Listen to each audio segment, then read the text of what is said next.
Hi, and welcome! In this video, we'll focus on another jumping exercise called the cannonball.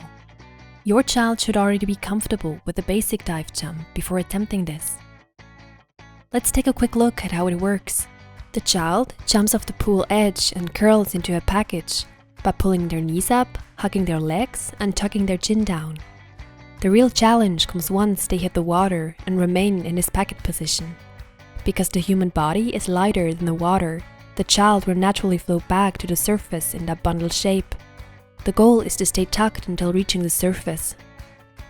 If your child takes a big breath before jumping in, it helps to float back up more easily, because the air in their lungs make them lighter in the water. Ideally, this exercise should be done in deeper water, about 6 feet or more, so the child has enough room. Of course, safety is essential. If you're not able to assist your child quickly if something goes wrong, ask the lifeguard or pool attendant to keep an eye on them. There are several benefits to this exercise. One important reason is safety.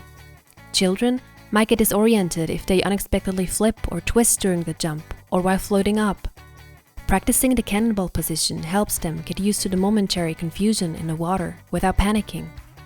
If you'd like more exercises, tips, or a structured 10-week plan on how to help your child learn to swim, visit swimy.org for additional resources. Please like this video and subscribe to our channel if you want to see more videos like this. Thank you for watching, and we'll see you in the next video.